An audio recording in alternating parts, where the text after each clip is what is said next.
Hello there. The right went into the election in Italy as the clear favorites. Their victory sends Italy hard to the right with uncertain consequences for Europe.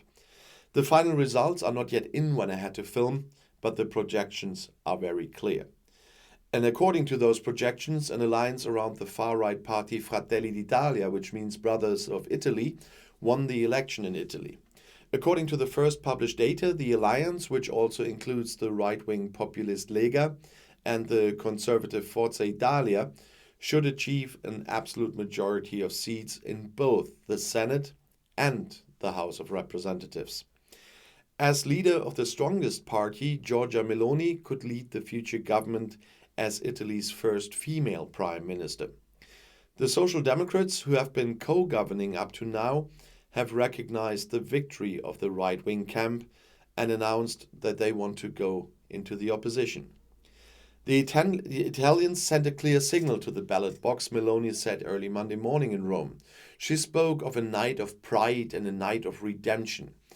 She said to her followers that one was not at the place of arrival, but at the place of departure. According to broadcaster Rai, Meloni's Fratelli d'Italia received 24.6% of the votes for the Senate. That's significantly improving the 2018 result with a plus of 20.2%. The coalition partners, on the other hand, slipped significantly in the favor of the voters. According to the projections, the right-wing populist Lega of ex-Interior Minister Matteo Salvini came to 8.5%, and that's minus 9.1%.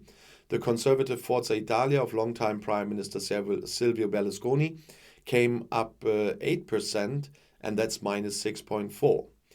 The right-wing alliance would thus receive a total of 43.3% of the votes.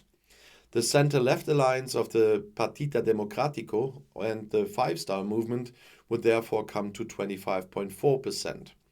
According to calculations by the Rai television station, the right-wing alliance will win between 227 and 257 of the 400 seats in the Italian parliament and 111 to 131 of the 200 seats in the Senate. More than 50 million Italians were called to vote on Sunday. But after 3 governments in one legislative period, the people of the Mediterranean country are obviously tired of politics.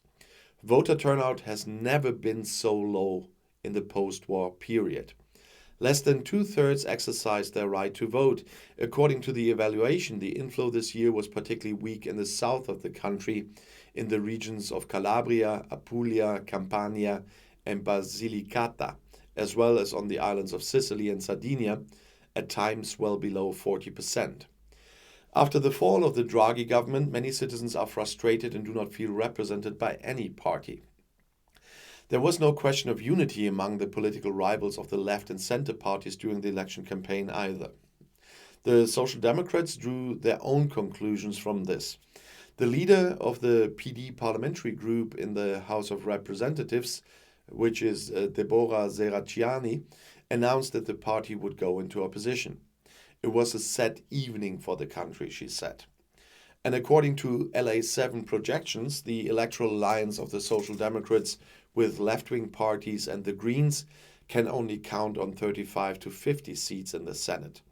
The Five Star Movement, which started alone, has 21 to 35 seats, and the Center Alliance on 9 to 11. The votes for the Senate were counted first.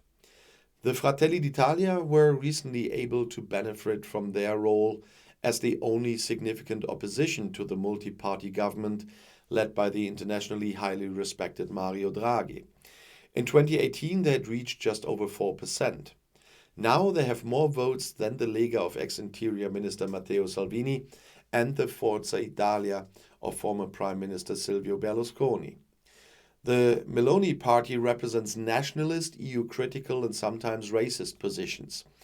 Often referred to as post-fascist, it's one of the successor parties to the MSI movement, which was founded by former officials of fascist dictator Benito Mussolini after the end of World War II. Meloni is committed to the roots of her party and does not condemn fascism outright. The Fratelli d'Italia, founded in 2012, use a flame in their logo that is reminiscent of Mussolini and is a symbol of the right. And Meloni says she's proud of it. In Brussels and other European capitals, many worry about a government led by the Fratelli and Meloni.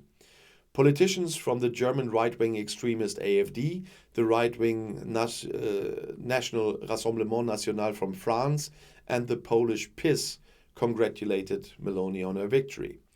During the election campaign, Meloni tried to allay concerns abroad about the right-wing parties taking over government and assured that Italy would remain a reliable partner.